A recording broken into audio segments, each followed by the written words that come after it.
Welcome everybody, we have finally arrived to the biggest card of 2025 so far, UFC 314, headlined by Alexander Volkanovski versus Diego Lopes. We're 13 fights total on the card. A total of 2 fights have been cancelled, which is a lot less than the usual card. Alberto Montez versus Roberto Romero fight, and then Jeff Neal versus Carlos Prates would have been one of the best fights on this stacked card as well. But now, Jeff Neal pulled out, Prates is going to be fighting Ian Garry on another card instead. Absolutely a stacked card with many great fights, but I'd have to say that the prospect of the night, the best rising contender, is obviously John Silva. John Silva is not just a fighter that people believe is extremely talented, but even good enough to be a future top 5 ranked featherweight. Some people even think that he could become a champion, but he has arguably, maybe, the biggest challenge of his career so far against Bryce Mitchell. Is that a bigger challenge than when he fought Drew Dober up a weight class? They could be debatable with the size difference, but should be an interesting fight for John Silva. Then the fighter of the night is, of course, Alexander Volkanovski, the former featherweight champion, one of the greatest fighters of all time, and trying to reclaim his belt and establish himself as the greatest featherweight above even Jose Aldo. The stake of the night, the fighter that needs a win, is Michal Oleksiejczuk. He's on a 3-fight loss streak, 1-4 in his last 5 fights.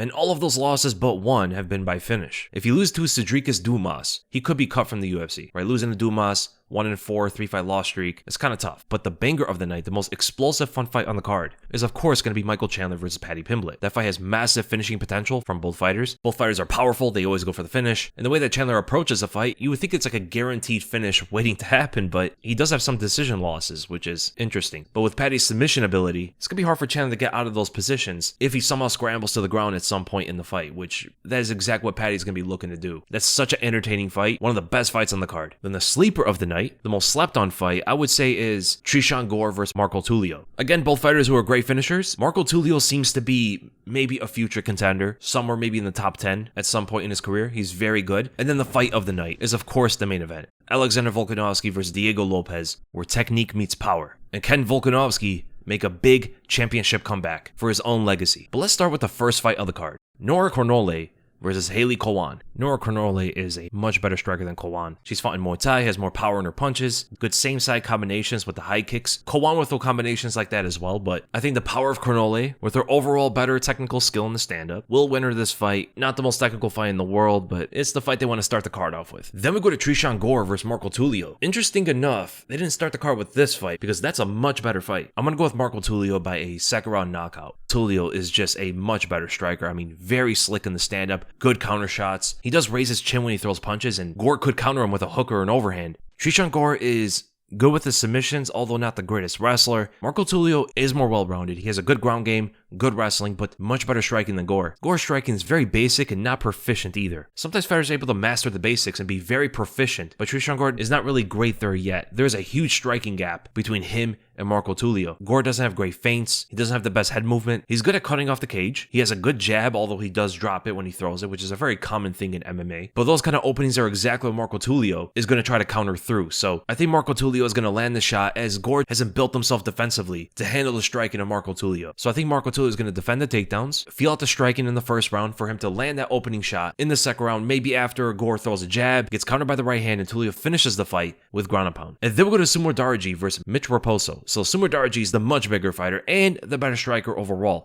Mitch is fast, he has good hand speed, he has decent boxing combinations, but Sumudaerji is a lot more well-rounded with his striking. He has good kicks, he has good punches, good on the counters, and with a 7.5-inch reach, it's going to be very difficult for Mitch to strike with him, unless he's able to get close by using his wrestling, and then disengaging with punches and stuff, but I think the reach of Sumudaerji is going to be the biggest factor in him winning that fight. So I'm going Sumudaerji by a decision. And then we go to the middleweight division. Sedriques Dumas versus Michal Oleksiejczuk. I'm going to go with Oleksiejczuk in this fight. Dumas's wrestling has improved, shown in his last fight, so he can strike and wrestle, but he's not great anywhere. He can at least throw up high kicks, throw long-range punches. He has a very long reach for the middleweight division with 79 inches. Michal's is 74. But the thing is, his defense isn't great. He drops his hands all the time. His punches are wild, and Oleksiejczuk is much more skilled in the stand-up. He has a good left straight from the southpaw stance, good right hooks, excellent footwork as well to get in and land those punches. And when Dumas is trying to counter him with the takedowns, that might be the hardest part of the fight for Oleksiejczuk, but I think his defensive grappling should be enough for him to win on the scorecards due to the damage in the stand-up first. So before all the wrestling from Dumas, I think Oleksiejczuk will inflict enough damage for him to win these rounds. So I'm going with Michal Oleksiejczuk by a decision. And then Darren Elkins versus Julian Erosa. I'm going to go with Erosa. Darren Elkins is just so slow now. TKO. Arrosa is the bigger fighter. He has more punching power. He has more dangerous submissions. Elkins has the better wrestling, but that's not going to win him this fight. Arrosa is lethally aggressive with all of his striking and submission skills. He may not have the best chin. He may not have the best striking defense, but he doesn't need it as much against Darren Elkins. So I'm going to go Julian Arrosa by a second round submission. And then Jim Miller versus Chase Hooper. The old guard versus the new. Jim Miller still fighting is absolutely insane. And in fact, he won his last fight against Damon Jackson by submission. And I'm going to go Chase Hooper. Jim Miller has slowed down so much now. I think Miller is more technical, but he's not athletic enough. He has one punch knockout power, but Chase Hooper is getting better. His striking is getting better. He knocked down Slava Claus with an overhand. He has very good submissions. I think at this stage of Jim Miller's career, Chase Hooper should win the fight. Wait, Chase Hooper is an 8-1 favorite? I like those odds for Jim Miller. I think he has a chance of winning that fight. I'm going to pick Chase Hooper, but if I were to bet on the fight, I'll put something on Miller. I think with Yan Xiaonan versus Verna Jandiroba, the winner is most likely going to get a title shot, especially if Verna wins. Verna's the only other high-ranked fighter that Weili has not fought, but maybe Yan Xiaonan is the Whitaker to Weili's Adesanya. But I think Verna Jandiroba is going to win. So this is going to be your striker versus grappler matchup. Yan is the better striker. Verna is the better grappler. Yan doesn't have the greatest takedown defense. She's not quick with her takedown defense. She's not explosive to stuff the takedown and get away from the opponent. So there is an issue there with the initial takedown defense and the chain wrestling defense as well. Verna also has good submissions as well, shown in her last fight against Amanda Lemos. But she'll suffocate her opponent on top and just land ground and pound shots until a decision, which is usually the way she wins. And one of Yan's best techniques is that inside leg kick, and Verna could take the fight down from that technique. And if Verna wants to win the fight, she's not going to stand in front of Yan Xiaonan. Yan is a good striker. She's technical in the stand-up. There's not much Yan Xiaonan has there unless she's able to mix in her takedowns to land her own punches. And then we go to Dan Ige versus Sean Woodson. Ige is 5'6" with a 71-inch reach. Sean Woodson is 6'2" with a 78-inch reach. 7 reach advantage, as well as being 8 inches taller. This fight is going to be very tough for Dan Ige. He's not a fast fighter. While his opponent has very good footwork, uses his reach intelligently, he has almost full control of resetting the fight because of how good he is in the clinch as well as from distance. There's so many disadvantages for Ige. I'm gonna go with Sean Woodson by decision. Nikita Krylov is back fighting Dominick Reyes. This is an amazing fight. So Krylov has been on a win streak but hasn't been able to fight that often, and Dominick Reyes is fighting more often and he's on a win streak as well. 2-fight win streak, good finishes against Anthony Smith and Dustin Jacoby. Krylov is the more well-rounded fighter. Good wrestling, good ground game, good striking, very good footwork. He has very unique footwork for a light heavyweight. It's very like traditional martial arts. You don't see a lot of light heavyweights move like that. He also has very good kicks. So Dominick Reyes hasn't really gone up against a fighter like this before. Reyes has usually fought against much better punchers than kickers, and especially punchers that don't move that often. They kind of just stand in front of him. So there's going to be a lot of movement in this fight, man, because Reyes is also that kind of fighter too. Reyes moves a lot around that octagon, but trying to land his own left hand and left kick. Very one-sided heavy with his striking attacks, but he also has very good takedown defense. Explosive, good with the underhooks, extremely athletic fighter. Krylov never had the best head movement, and that is the most worrisome for him against someone like Dominick Reyes, because Reyes hits very hard, and he's extremely precise with that left hand. He's not only able to land it well with the standard forward movement, but also with angles on the back foot. It's exactly how he hurt Dustin Jacoby and finished him after landing that punch. So whether Krylov is moving forward or back, he's always in danger of that left hand, so he has to go to the wrestling. But Dominick Reyes, again, has extremely good takedown defense. And this is a stylistically good fight with someone who hasn't fought in over a year for Reyes to win, especially because Dominick Reyes is making his resurgence back to the top. So I don't know if it was manufactured like that on purpose, but I do think Dominick Reyes is going to win the fight by a second round TKO. I think he defends the takedowns, lands the left hand, drops Krylov, moves away, doesn't go to the ground with him, makes Krylov stand up, and then knocks him out after.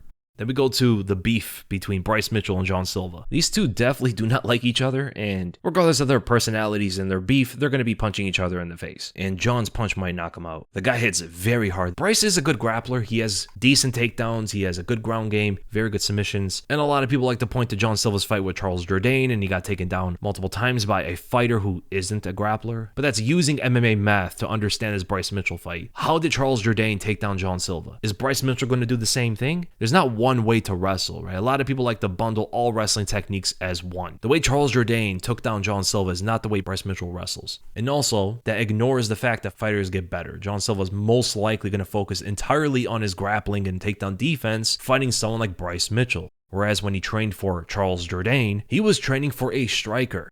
Most likely did not spend nearly as much time on grappling and wrestling defense. In this fight, he will. It's like when Josiel got taken down by Marlon Moraes and Rob Font, but Merab couldn't get a single takedown against him. How could fighters like Rob Font and Marlon Moraes get takedowns against the best defensive wrestler in UFC history, but Merab couldn't, who's one of the best wrestlers in the weight class? How does that make sense? It's not as simple as that, right? It's not like a video game matchup where there's stats and they're always static. Styles make fights and game plans are a part of the sport. Josiel most likely never thought in a million years that Marlon Moraes and Rob Font would try to wrestle with him. And of course, he would know that was all Merab was going to do. Now, that's not to say that John Silva has some like brick wall takedown defense. His takedown defense could be atrocious. Like, he might not even be able to defend a good takedown from a solid grappler like Mitchell. But looking at the Jourdain fight only can show that John Silva just didn't expect him to wrestle at all, and probably didn't even train for it. So I do think his takedown defense is going to be much better, and Bryce has absolutely no chance in the stand-up with John Silva at all. His boxing skills are very one-dimensional. He has okay kicks here and there, but very average distance management, not great footwork. I think John Silva defends the takedowns and TKOs Bryce Mitchell in the stand-up. I don't think it's going to be a knockout. I think he's going to land a bunch of shots. Bryce is going to show his toughness and his heart, right? He's not going to go away. I think the crowd's going to go crazy as Bryce is coming back into the fight, but then he gets dropped again and finished off. So I'm going John Silva by a second round TKO. Then the featherweight veteran and former interim champion, Yair Rodriguez, welcomes the Bellator GOAT. And that's not even an exaggeration. He's welcoming Patricio Pitbull into the UFC, who is both the Bellator featherweight and lightweight world champion. He is the same guy who knocked out Michael Chandler, who's in the co-main event of this card, with one punch in the first round. But right off the bat, I mean, there is a huge size difference. It's surprising that Pitbull beat Michael Chandler. Given the size difference, Pitbull is not even a featherweight size fighter. This guy's 5'4". He's not even as wide as Volkanovski. And Volk is 5'6" and he's short. He's going up against a 5'11" Yair Rodriguez. It's going to be very difficult in the striking for him. Pitbull is going to have to wrestle, or at least use the wrestling to get in close enough where he can fire out punches and elbows. But Pitbull is somewhat stationary, and Yair is very mobile, usually moving around the octagon to land his kicks and stuff, but we have seen him be stationary as well. If you go back and watch his Korean Zombie and Max Holloway fights, there were a lot of moments where he had like that Mexican standoff with his opponent, and he's very good at doing that. He was winning some of the exchanges against Max Holloway, which surprised everybody at the time. It was like, whoa, Yair can strike like this? He's not just a flashy kicker, but Pitbull hits very hard, so there is that. Going power for power against Pitbull is not going to work for Yair. But his opponent being 5'4", I mean, what better can he ask for to land a high kick? He's going to be throwing body kicks, landing to the head of Pitbull. And with that kind of advantage, with the footwork, I'm going to go with Yair Rodriguez. Pitbull's a very good fighter, and they give him one of the worst matchups in the featherweight division for him. Like, Yair is a tougher opponent for Pitbull than Diego Lopes would be. Stylistically, right? Styles make fights. Diego's not much of a kicker. He doesn't have, like, great footwork. He kind of stands his ground and throws with his opponent. And those are the kind of fights that Pitbull thrives in. Not a fighter who's a very good kicker and moves constantly around the octagon. That's going to be tough for Pitbull. Yair and Diego are around the same size too, right? They're both 5'11". And if Pitbull's able to pull that off against Yair Rodriguez, he's going to be one win away from a title shot. No, but I'm going to go with Yair Rodriguez by a third round TKO. Lands a head kick, finishes the fight on the ground. Should be a good fight for Yair. And then we go to the co-main event. A huge opportunity for Paddy Pimblett to jump into the elite of the lightweight division. And it's a do or die fight for Michael Chandler. And he has everything he needs to win this fight. He has the skills, he has the attributes, he has the athleticism to be one of the best in the world, but just throws that all away to be a showman, to be the most electrifying fighter on the roster, as he says. He has a good right straight, a decent lead hand feint to open up the opponent's defense for his power to land, a decent outside leg kick, fast linear footwork, a swift eye poke, precise volume punches to the back of the head, and a vice grip of a fish hook. Michael Chandler's got it all, man. The UFC is now in a if you're not cheating, you're not trying meta. Paddy Pimblett has talked about the cheating too. He knows that Chandler fights like that, but he said if he fish hooks Pimblett, Pimblett is going to bite his fingers off, which is a very good mentality for a fighter who's going up against Chandler to have. And it should be the referee who's deducting points or disqualifying Chandler if he keeps doing that stuff. And yet, he has not had 1 point deduction in his entire UFC career, which is absolutely insane. Punches to the back of Charles' head, grabbing on top of that cage, poking him in the eye. Punches to the back of Dustin's head, fish hooking him, poking Justin Gaethje in the eye. It's like, bro, the back of the head shots especially, those are very dangerous shots to take to the head like that. Not even a point deduction after so many of them is absolutely crazy. But if he cheats against Paddy or not, I think regardless, he has the style and the attributes to beat someone like Paddy. This is a fight where Chandler should win. If you were to present their skills and attributes on paper, there is no way Paddy beats him, right? There's no way Paddy beats this guy. He has the punching power. Paddy doesn't move his head. He's an excellent wrestler, very explosive. Paddy doesn't have the best wrestling. He's a good kicker, but he's also stationary when he throws kicks, so it allows Chandler to pressure the fight more. This is what we saw with Uncle I versus Pereira, and Chandler should be able to knock out Paddy Pimblett. But Michael Chandler may have one of the lowest fight IQs in the sport. We have seen him fight more technical before, when he fought Benson Henderson the second time. Dan Hooker, he fought better in that fight than any other fight in the UFC. The Charles Oliveira fight, he started to get kind of crazy out there, and then it just went full steam into this whole showmanship instead of actually trying to win the fights. Paddy has not great head movement. He has good kicks at range. He does hit hard, so he might land a shot on Chandler and put him down as Chandler's being overly aggressive or something like that, or from range he does land a high kick. I guess those are some ways that he could win, but Chandler is in a dire position where he needs a win. He is 2-4 in the UFC on a 2-loss streak, and if he loses to Paddy Pimblett, who is on the lower end of the rankings, that's it for Chandler. There's no more big fights for him. He needs to win. This is no time to be the most electrifying fighter in the sport or anything like that. He needs to win the fight. If he has that sort of mentality, I am going with Michael Chandler. But if he tries to put on a show, I'm gonna go with Paddy Pimblett, man. Because in that position, you would think his corner, his coaches would tell him, okay, we cannot make this a show. We need to win the fight. Michael Chandler, you need to win this fight. The entire rest of your career relies on this. And if he fights that way, I'm going with Michael Chandler by a first-round knockout. Definitely not a fight I would bet on. And then Alexander Volkanovski versus Diego Lopes for the vacant featherweight title after Ilia Topuria moved weight classes. As exciting as this fight is, it's always going to be a thorn to the side of the featherweight division, the fact that Ilia Topuria, as an undefeated champion with one title defense, vacated his title and moved on. But with the title or without the title, this fight is absolutely fascinating. The battle between skill versus power. I do believe that Alexander Volkanovski will get his hand raised against his bigger, more powerful opponent who isn't equipped with the same proficiency as the former featherweight champion. We talked about Volk's knockout losses and his ability to come back in this fight and the X factors of if his presence is the same. Is he the same fighter from before those losses to after? We have no idea. I do believe in Lopez's ability to land the knockout blow if Volkanovski walks into the octagon as the shell of himself. But I believe if it's prime Volk, or not even that, even just a very good version, I don't think Diego Lopes has the skills to beat him. Diego Lopes isn't the most technical fighter, astonishing the audience with his ability to box at a very high level, with his angles and footwork and stellar quick combinations.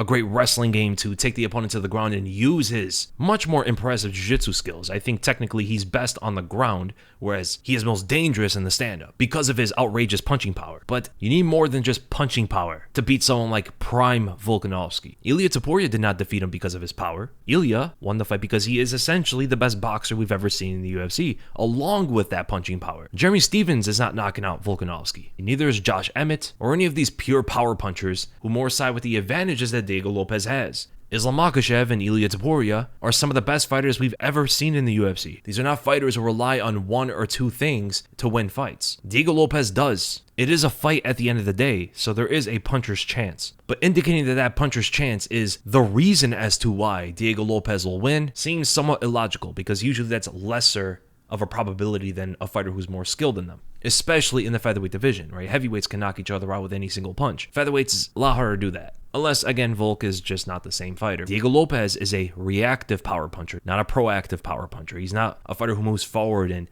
aggressively pushes for the knockout. From the Brian Ortega fight to the Dan Ige fight to even the Sadiq Youssef fight, the way he was able to hurt these fighters, or at least land his best punches, were from counters, reacting to the opponent, not leading the dance, which is a much harder thing to do when you're fighting Volk, because how are you going to get into the position against someone who has that good of footwork and distance management as Volkanovski without moving forward, right? Without pressuring the fight. You're going to give space to Volk to control. He's going to control the octagon. He's going to control the range. Good luck beating him. You have to push him back. Both Islam and Ilia did that. And the difference with Diego Lopes is that he doesn't have the same kind of cardio that those guys have. Even if he is pressuring, right? Even if he does fight by that game plan, which increases his chances of winning, he has a limited amount of time to actually secure the win. Now, Diego has fought 5 rounds before the UFC, but ever since his UFC debut, he has slowed down in every fight after that first round, every single time. Whether he hurts the opponent and tries to finish the fight, like against Brian Ortega, or he doesn't, but did fight a much heavier opponent on short notice against Dan Ige.